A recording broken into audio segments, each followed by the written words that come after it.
Well, obviously, it's been difficult. A lot of people are out of work. A lot of businesses have closed. Um, so it's definitely had an impact on us, a big impact. So the question is, once they reopen the borders, that's fine, but who will go and how will they get there? Good question. So domestic tourists will be the first ones who are allowed back in, and we're already seeing visitors from Jakarta and other centres in Indonesia. Following that, I think the Asians will be next. So we're probably looking at Singapore, Hong Kong, Malaysia, those centres, and then hopefully after that will be Europe. I think before the Australians are able to come back. Yeah, that's not looking very likely, is it? Certainly for the next few months. No, it's not at the moment, and we're definitely missing them. Yeah, what sort of what's the proportion of as far as the tourists to Bali each year? What proportion do the Australians make up?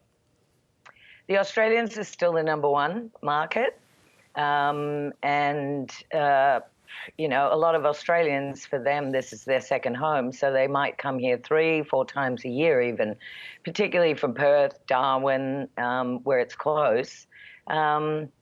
Yeah, we rely on the Australian market heavily. And strict regulations will be in place to welcome those tourists back, but with mandatory masks, for instance, and also widespread testing, how attractive will the destination be for those tourists? Well, I had some concerns about that too, because we've seen a few videos that have come out where it's been over the top. So we've seen people with hazmat suits and etc. So I went to visit a luxury resort in Nusa Dua last week, the Kempinski, and honestly, they handled it beautifully, I thought. Mandatory masks, absolutely. Hand sanitizers everywhere. We were asked to sign a waiver that our room service would be delivered to the door. Nobody would be coming into our room unless we specifically needed that to happen. Everywhere we went, to the spa, to the restaurant, to the beach club, they took our temperature.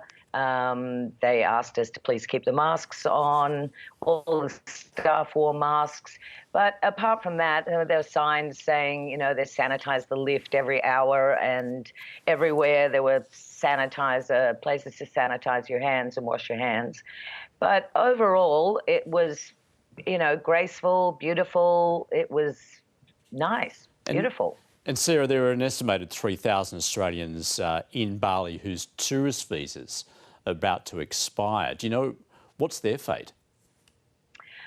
Well, at the moment, the people who are here on free visas, who have been given extensions for up to 3 or 4 months for free, it's looking at the moment as though they have a month only to leave. But people who've come on the paid visas, and people who are here on social visas, business visas, working visas, etc., retirees, we're all able to extend our visas. So they've been very fair about that.